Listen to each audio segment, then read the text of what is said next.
welcome to the Talking Timelines podcast. We are four women with 4 points of view and 4 accents with one common goal: to share insights and information about what's going on in the world from a higher consciousness perspective. No BS, no PC, just lots of ideas that you won't hear on mainstream media. We chat, we laugh, and most of all, we shed and share light. Join us each week as we talk timelines. Hi everyone, welcome to Talking Timelines, episode 16. And today we've got full house. We've got Laura, Susan and Lisa back off her lovely holiday. And we're going to be talking about a few different things today, mainly stuff that concerns health and whether that's allopathic or alternative or complementary. They're all different, as you know.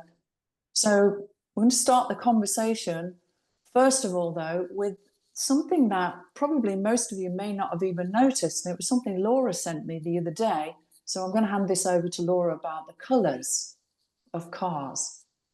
Yeah, it was actually really interesting. It was 2 photos side by side. I don't remember the exact year of the first, maybe 60s, 70s, not really sure. But it showed cars had an array of colors, bright, all different colors. You know, you can think about it. Oh yeah, the yellow Beetle, or the this, or the red this, and then it showed a photo now, kind of like of a parking lot, and it was all muted colors. So it was white and black and gray and silver and even matte paint jobs. And the contrast when you see them next to each other, it's so obvious. And you know what this commentary was on these photos was how color has vibration and how color affects us. And think about when you see colorful things, it makes you happy, makes you feel good. Color has energy.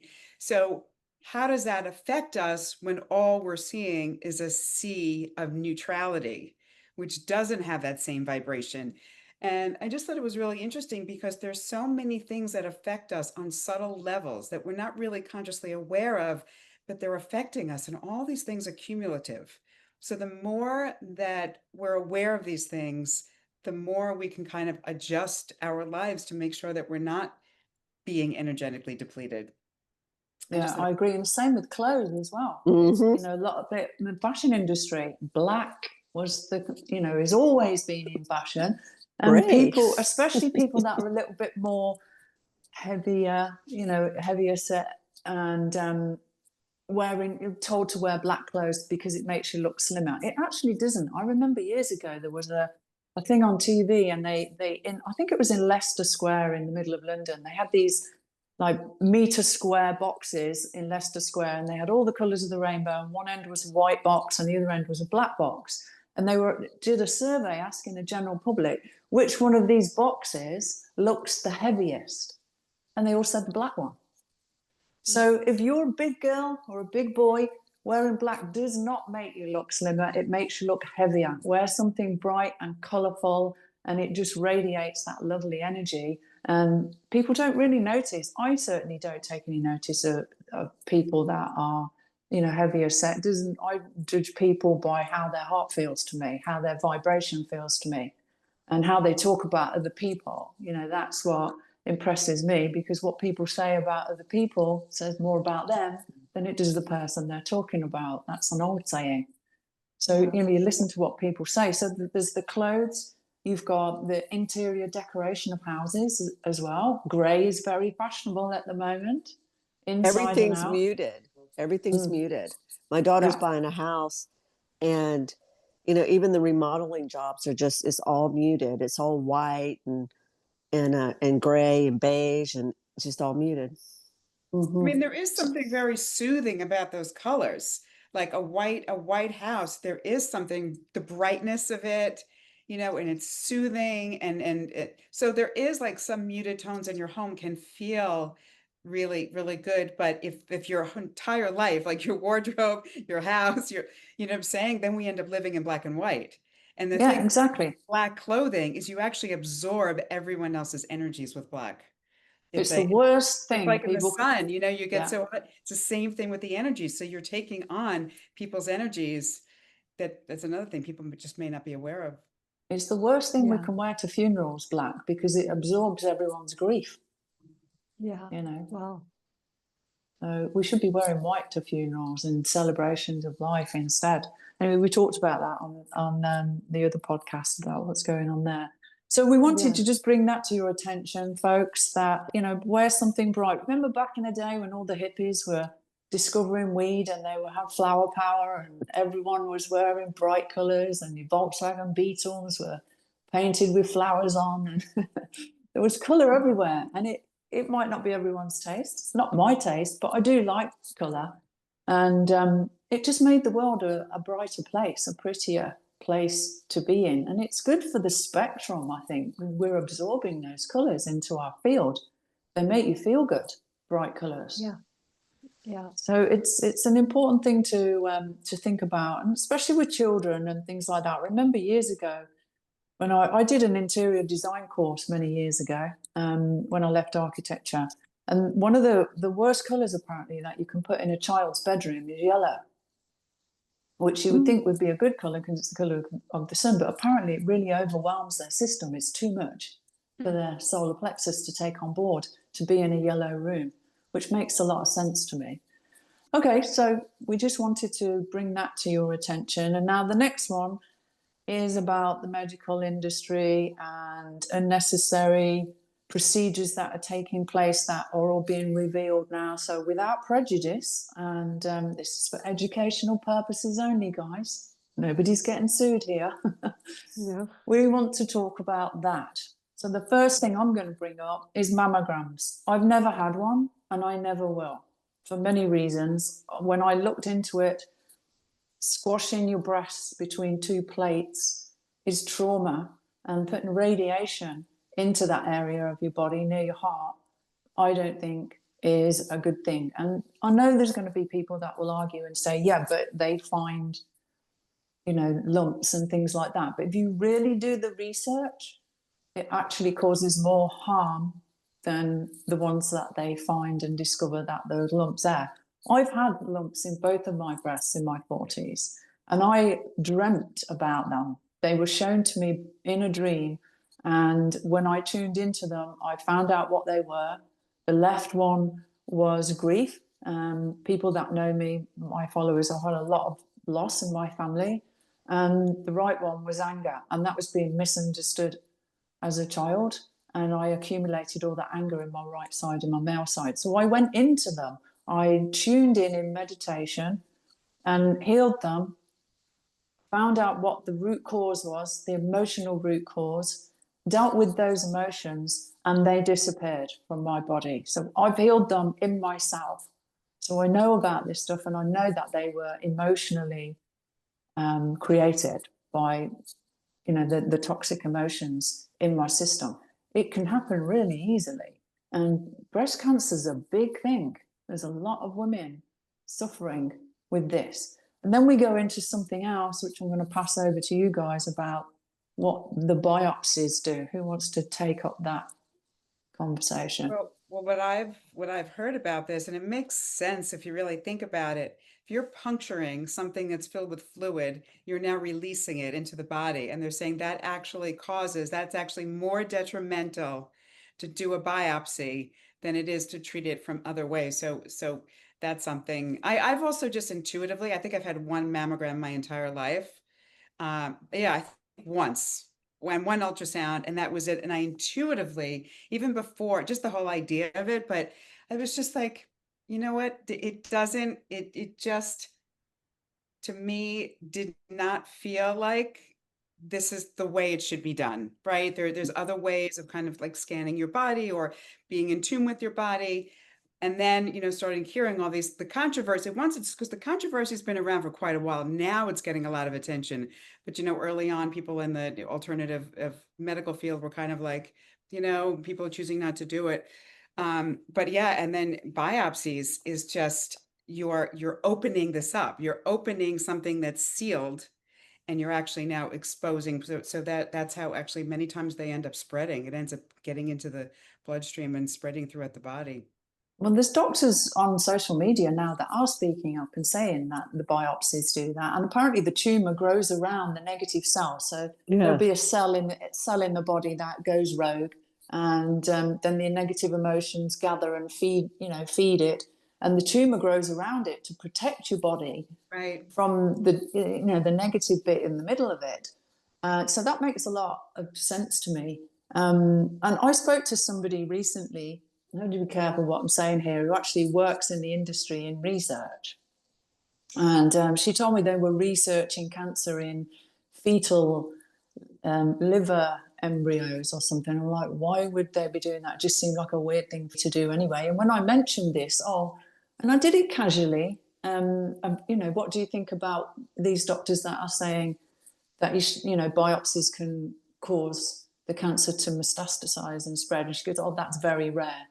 That's what her reply was to me. And I thought, well, how do you know it's rare?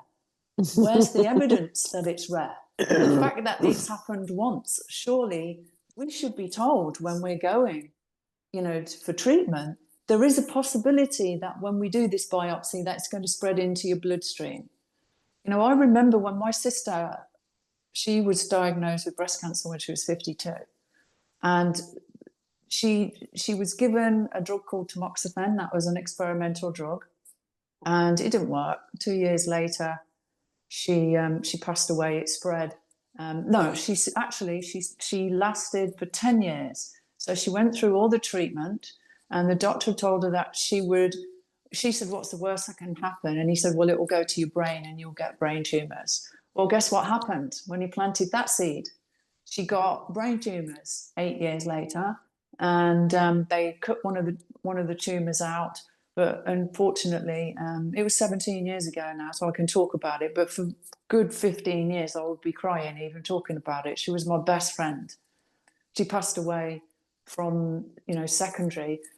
But she was given a drug called tamoxifen. Now, my other friend, who is only in her 40s, has been given tamoxifen a few years ago for breast cancer. It didn't cure my sister. Why are they still giving it to people? When, it was told it was an experimental drug. The same thing happened with my brother-in-law, who died of liver cancer, was given an experimental drug as well. None of them recovered at all. So there has to be another way of looking at this now. There used to be a guy online, I forget his name, who he did research into it and called it the cancer industry. That was the title of the research paper. And basically, I remember reading that he said the average cancer patient makes $200,000 for the system. So I saw that.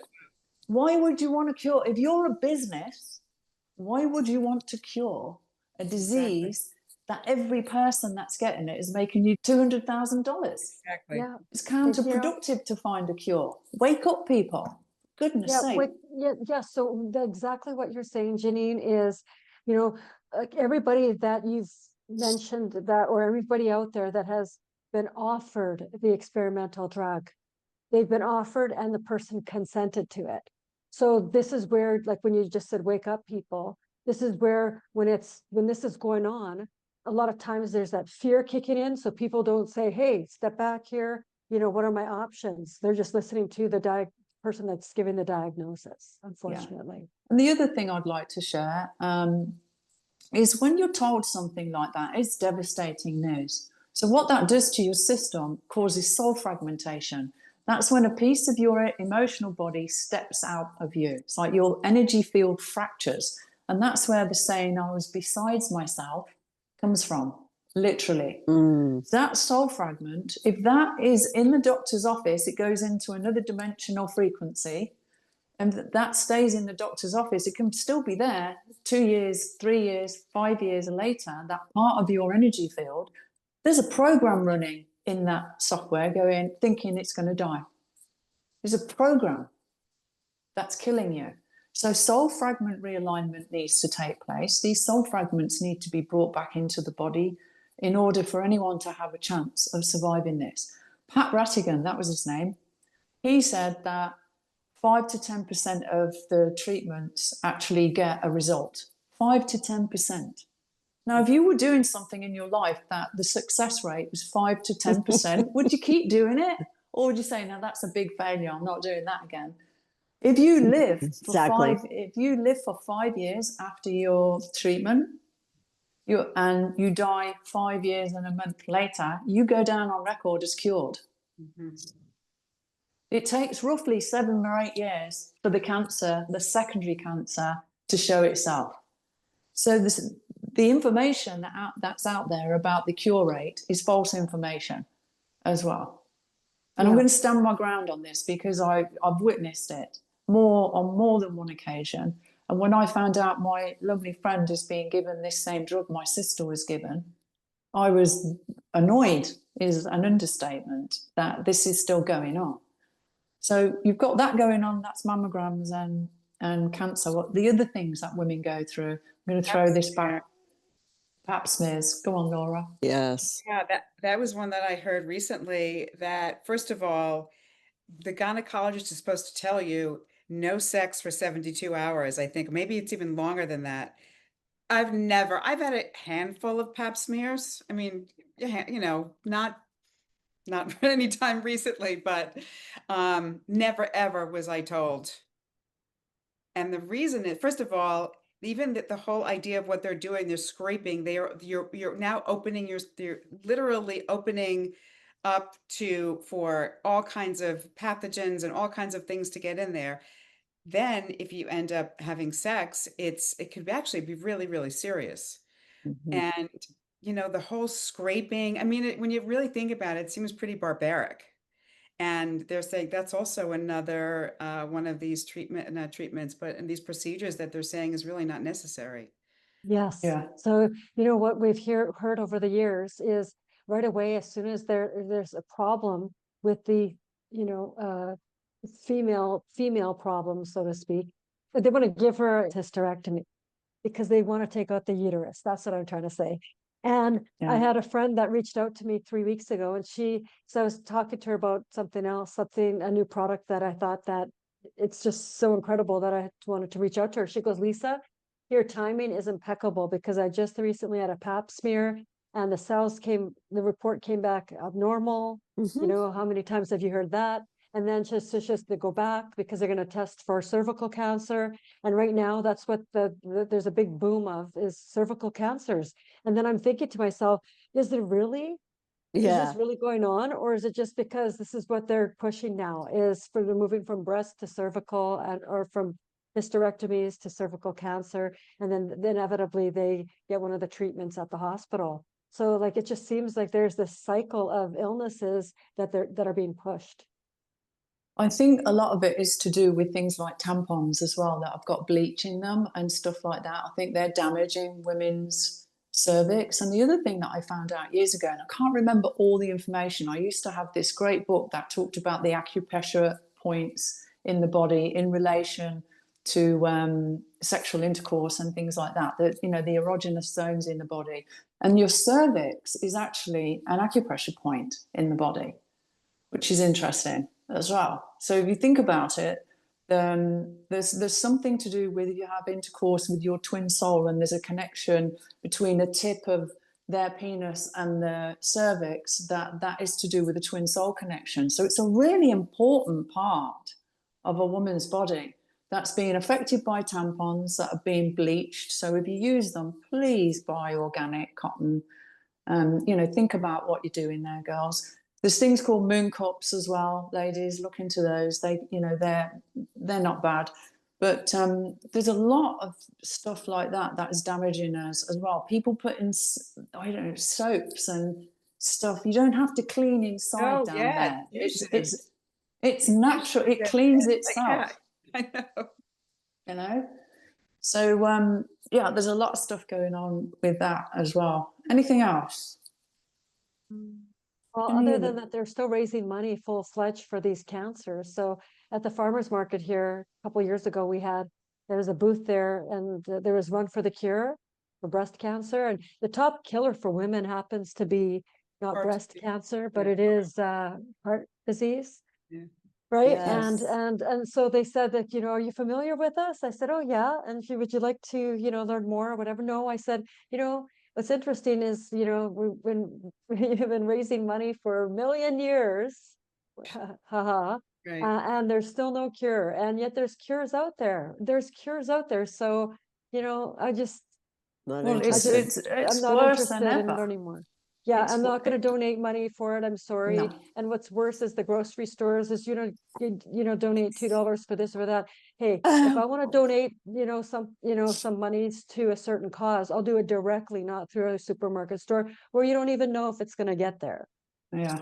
And Why don't they everyone, ask Elon Musk for some money instead of wasting it on spaceships and stuff like that? Start taking care of people. Come on, guys. It's like all the poor people at Walmart donating $1. exactly. And Well, you these want to round it up? multi-billionaires are spending it on rockets and toys to go to the moon.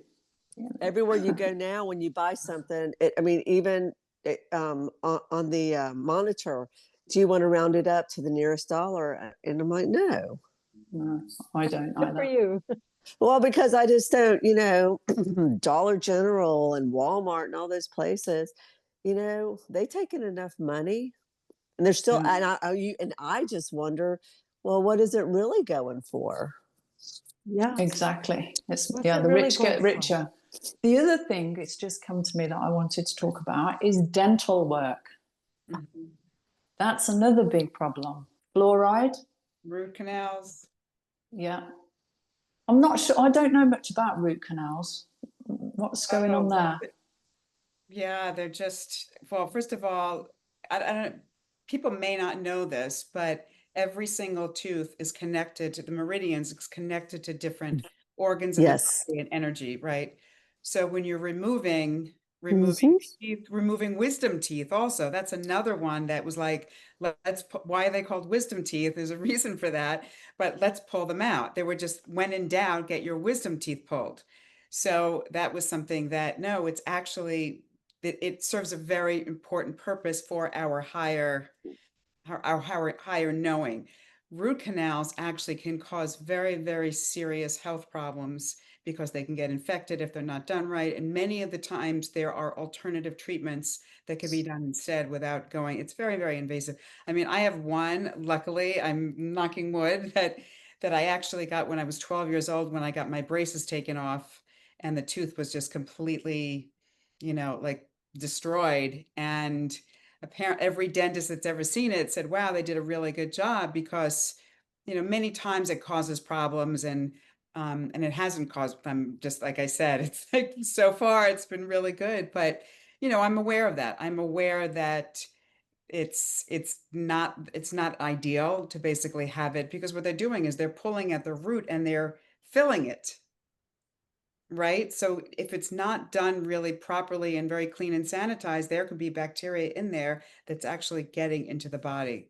So Yeah. that's one of the ones that's really, really important. When I was 21, I had both wisdom teeth taken out on my left side, which is my female side. And it wasn't until I got into all this stuff much later in life that I thought, I wonder what those two teeth represent. So I looked it up, and it was the heart. And it was not long after my first love finished with me, broke my heart. I lost the two teeth, wisdom teeth, connected to the heart on that side of the body within a year. If you go online and look up, it's a bit like reflexology on your feet, on your hands. If you look up the teeth, they're connected to different organs in the body as well. And we put fluoride, I haven't had fluoride for probably 20 years, but it's in mouthwashes, it's in toothpaste. It causes calcification of the pineal gland, which is the Yep. spiritual astral doorway to meditation and to higher consciousness. So there's definitely an agenda there. They're still doing it. They're putting mercury fillings in children. I had 7 when I was in my teens. Well, yeah, and it's so sad because here's my mom taking me to the dentist, and just filling my mouth with amalgam fillings, which in the United States are still allowed. In other countries, they're not even allowed to They're fill the still allowed teeth. in. Are They're they? still allowed in the UK. Yeah. Are they? Yeah, it's just sad, because my mom had, that wasn't her intent. But that's how we put so much trust in dentistry and doctors and everything, and we need to question that because not everything that they do is in the best interest of our health. And that's okay. It's okay to question those things. We should all research it. They're not, some of them have different, ulterior motives, and usually it's money. But well, yeah, generally we have money. We educate forgot yourself. we forgot to mention about that doctor that's just been sent to jail for 43 years in the US for diagnosing over 550 people with cancer they didn't have. They all had chemotherapy and radiotherapy, and he made 17 million in kickbacks, profits from the drug company. He got 43 years. And he's just the one that's been caught. Yeah. Okay. But I hope it's a domino effect. I really do. Because they're intelligent people. And I don't believe that they don't know that these things are harming people. I don't believe that dentists don't know putting mercury in a child's mouth is poisoning their brain. I don't believe that at all. It's not easy to become a doctor or a dentist. You've got to be a smart person. Right. To pass those exams, and it's a lot of work. Well, And also, I do believe a lot of them are good people as well. I've got very good friends who are doctors and nurses. So this isn't about bashing them. It's, they're taught what they're taught.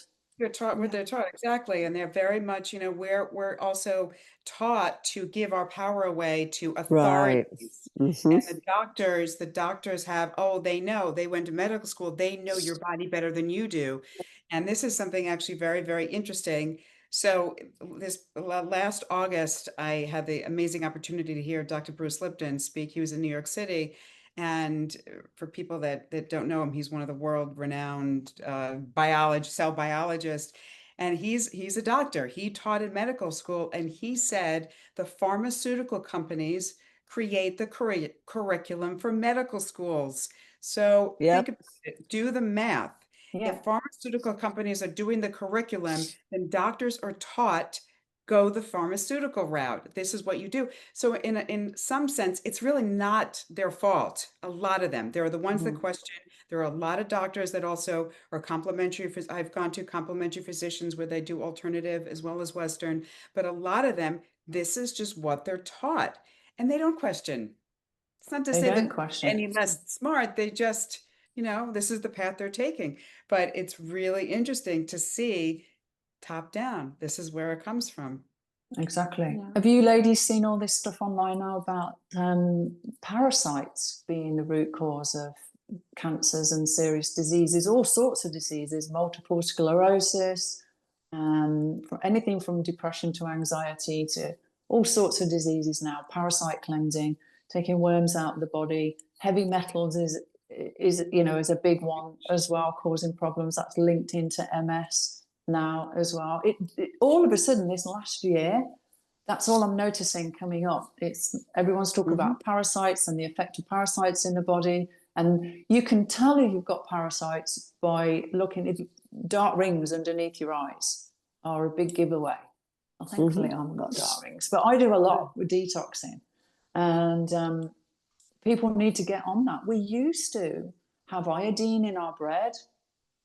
Decades ago, it was good for the thyroid gland and things like that. We used to do children were wormed the same way as you would worm pets and things like that. It was natural. If you're eating animals, if you're eating animal, foods, cheese, stuff like that, and you're eating a lot of it, you're going to get parasites. They go into your system. If you've got a pet, you've probably got parasites as well. Vegetables that are not properly cleaned. Yeah. For sure, 100%. Yeah.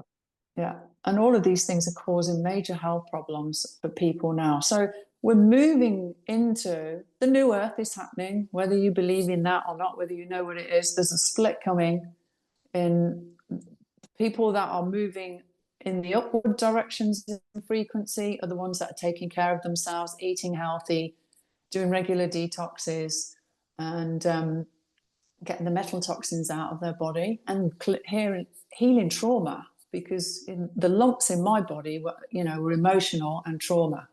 That's what created it and the root cause of it. And there's a book called Who Switched Off My Brain, great book. And she states that 87% of diseases are mental and emotional, and the rest are toxicity. So our emotions are another thing that we're not taught to deal with. How many of you were taught how to deal with your emotions when you were a child? I wasn't. No. I was told, don't cry, you know. And we hold on to these, they're stored in the body as well. So there's a lot of things that people need to be aware of if they want to stay healthy and move forward into this higher frequency earth. The lower frequency earth, you don't want to be in that, guys. You can see it coming already. There's more and more talk about AI, turn to AGI. We spoke about it in a couple of episodes ago, that one of these AGIs has refused to shut down. Did you see that? It did not. It wouldn't shut down. The people that created it couldn't override the machine. It reprogrammed itself to bypass the human shutdown. That's exactly what they said was going to happen. So this should not be a surprise to anybody. Yeah. Well, that's AGI. That's artificial general intelligence. It's a conscious entity. It's not a machine. And this is what people are saying. We were talking about it the other day, and the friends I was with, and we were saying, basically, this is a big experiment. They don't know what's going to happen. It's been released. The lion's out of the cage. We need to see what comes from this. But AGI will turn to ASI, which is super intelligence. And then we are in trouble.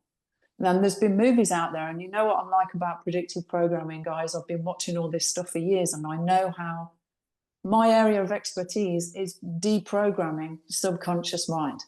And I know how it's programmed. And predictive programming through movies, there's movies been out there for years and years about consciousness and AI taking over the internet and deciding that humanity is a virus on the planet that needs to be wiped out. And they're desperately trying to shut the internet down. Well, that's never going to happen. We've got all this talk out there about 10 days of darkness. They're going to close the internet down. And I don't believe any of it. It's not possible to close the internet down.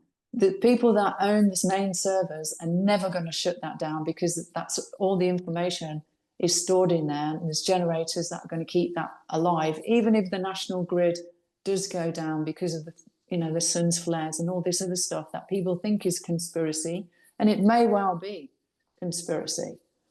But I don't use AI.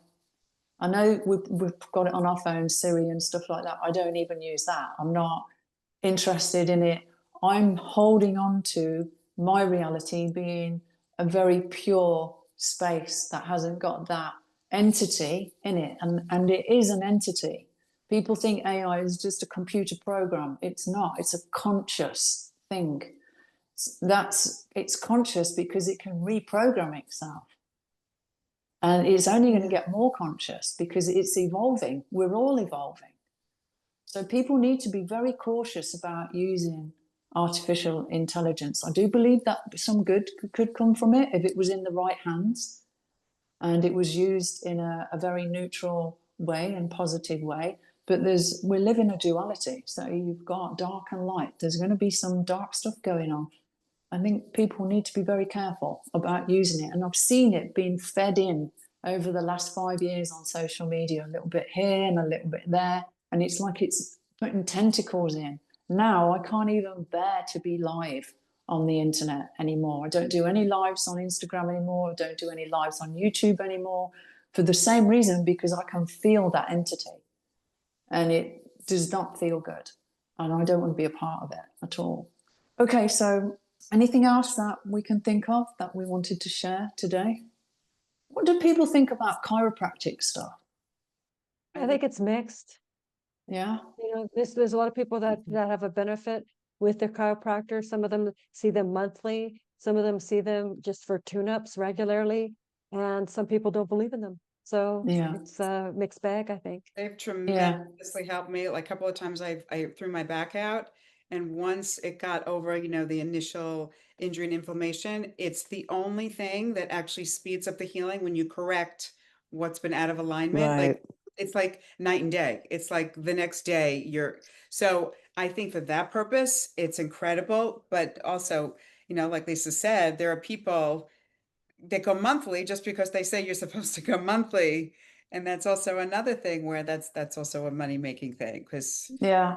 and yet, Well, unless you many years ago, when my son was at school and I wanted a part-time job, I actually worked in a chiropractor's, and I think it's great. I do. I've had some chiropractic adjustments. My pelvis used to go out a lot, but it was basically because I was off balance in my male and female side. So when I was in my male side and, you know, doing, not being creative, my pelvis would tilt and I'd go and get a realignment. But I've also witnessed some that just keep the revolving door going. And you've got two different kinds as well. You've got the what I call the bone crunchers and the McTimony. And McTimony is much more gentle chiropractic. If I was going to choose one, I would look for a McTimony chiropractic because they're more intuitive with what they're doing. And the one I knew did craniosacral therapy as well, which I've got I've done some work in that, and it's brilliant. So there are some really good alternative things out there. How many people do you know that have got back problems? And it's usually lower back. That's the problem, which is the back of the sacrum, the sacral chakra, and that's linked into all the old emotions from the past that get stuck in the lower back. So if you've had ongoing back problems, it's definitely worth going to see somebody that can do some kind of energy healing or emotional release, something like that. Somebody like Laura or myself, we can help. I've had people come to me that have had back problems for 15 years and it's been sorted out in one session. Mm-hmm. Wow. So, you know, there are a lot of really good things out there as well. There's a lot of good stuff that you can go that's alternative to allopathic. You know, it's your choice. A lot of us have been programmed to go a certain way, and some of us just didn't feel right. My family have been through so many negative experiences with you know, mainstream medical stuff. I could write a book about it. From the doctor nearly letting me die when I was 3 years old from burst appendix, telling my mum that it was colic and she was an over worried mother, to a couple of operations I've had. My mum was sent home, as I've said before, with the plate in her new hip. The pins had come out, and they told her to stop being a baby when she was saying she was in pain. Right. All sorts of things. I had a sister. Both my sisters passed away with cancer. One of them, for 4 years, was going to the doctors, and they told her that she just was imagining it. And by the time they found it, it was a 4-inch tumor in her lower back. So I have had a lot of family experiences that have not been good. Saying that, you know, thanks to the doctors that did take my appendix out when I was 3 years old, because I'm still here as a result. So it's not about judging, it's about making conscious decisions based on choice. You know, it's like I said, if you go to the doctor and they're going to tell you to have a biopsy, the doctors should be telling people this could make things worse, which is the truth. That's all we want, the truth. Yeah. I think also a big part of this is that people are so out of touch with their bodies. And when you think about so many supplements, there's so much escapism. There's so many substances that people are taking that they don't really know. They don't really know what's going on in their own bodies. So they're kind of outsourcing that. And when you actually get to know your body, you get to know when something doesn't feel right or something, you know, whether it's food you're eating or something, or when you get to know, it's actually very empowering. And you can actually have a conversation with a doctor, or you can seek alternatives, you can ask the questions. But a lot of people, I don't think, really feel that it's an option, because what do I know about my body? The doctor is the expert. And the thing is that I know my body so well. I know when something is just going to be like a passing little weird thing, or it's something, you know, when I check in and I watch it, but I'm so in tune. And that's the thing. I also, like, I've never really been I don't drink alcohol. I don't do a lot of like you know, I'm not a big caffeine drinker. And not that there's anything wrong with these things. It's just, it's not a judgment thing. But when you're constantly taking things that are sort of disrupting the natural, whether it's the rhythm of the body or just the metabolic process, you're not as in tune, because you don't know what's being affected from the outside or what's actually, you know, organically happening. So the more in tune that you are with your body, the more empowered you are to actually ask the questions with any practitioner. You'll be surprised because it's even like with, you know, like people have irritable bowel syndrome and all this other stuff, and they never think about what they're eating.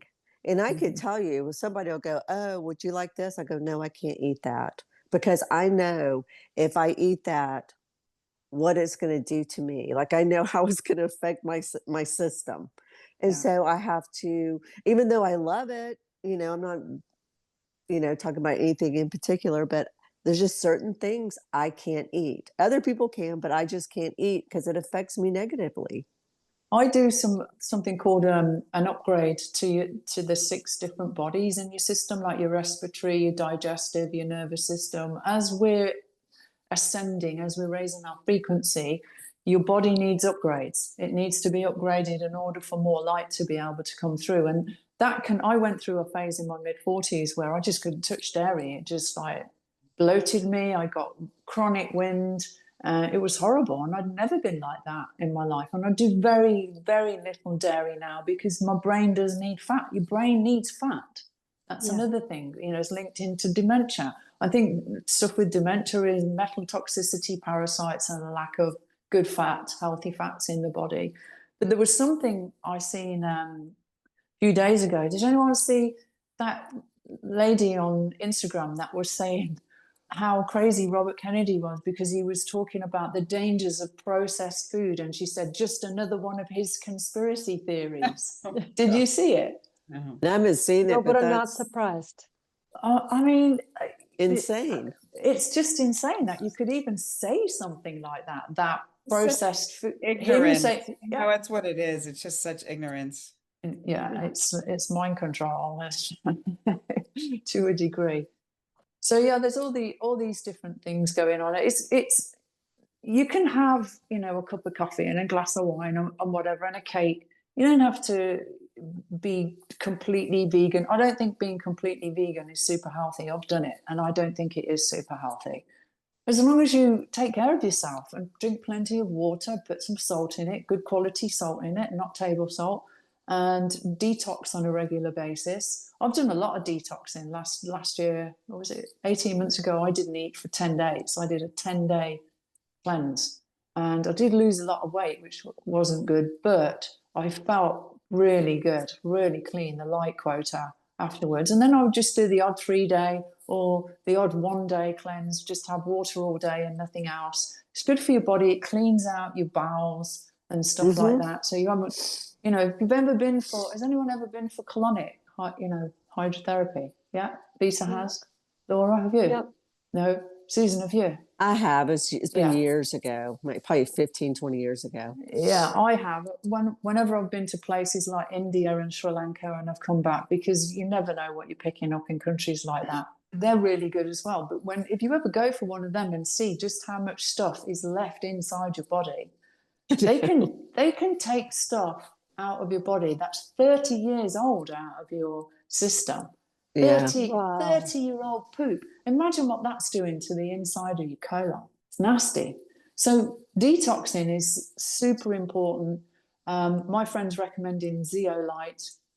That it's a really good one for parasites and heavy metals at the moment. And it's in the air, guys. We can't, you know, la land our way out of the toxic air and the water supply at the moment. You know, so if you're listening to the fluffy bunny crowd saying just it's all love and light, you know, you have to detox yourself. It's really important. We can't meditate our way out of this until there's enough of us to raise the whole planet up. That's not going to happen. It's possible, but at the moment, unless you know you're in a group of at least 10,000 people. And when we were talking about parasites, you know, parasites love sugar, and there's a list. You just have to Google it. You know, the effects of parasites. What are some of the symptoms that you might have parasites? There's certain foods out there that you can eat that will, you know, attack parasites in your body and get them flushed on through.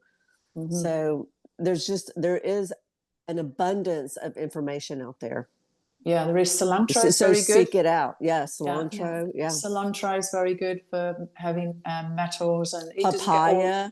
Papaya seeds are amazing. Don't even chew them. They said swallow them whole, Yeah. so Yeah. that they get And all the way down into your digestion.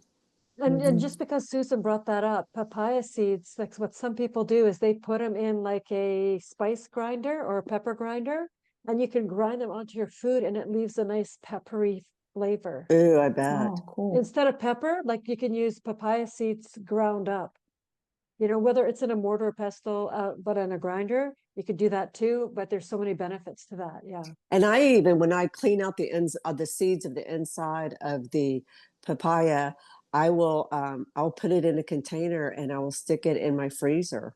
And then because you can't eat that many papaya seeds at one time, it would, Just but take a few out. yeah, because yes. And so I just take, 5 or 6 kernels out, they're like little seeds, and pop them in my mouth and just swallow them whole.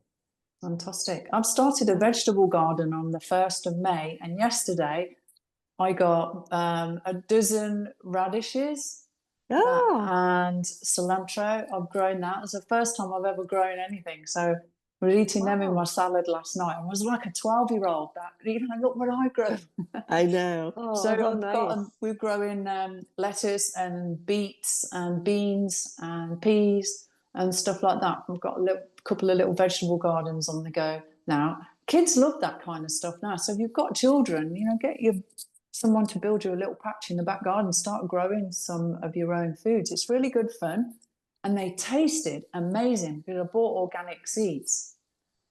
So absolutely fantastic. They've not been sprayed with anything. I have got a natural insect repellent recipe. If I remember, I will add it on the YouTube copy of this so that people can use that as well. And grow your own food. Start growing your own food. It's important because the food is being messed with.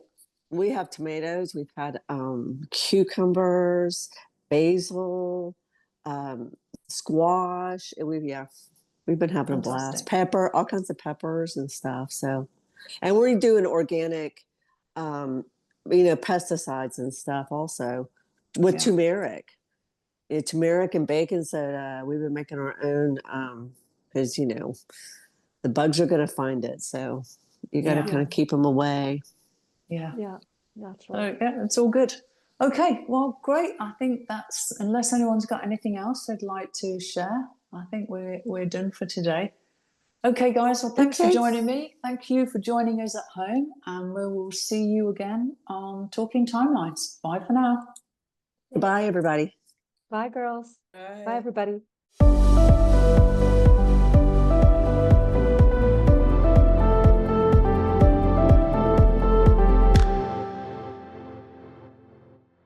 Disclaimer: the content in this podcast is intended for educational and informational purposes only.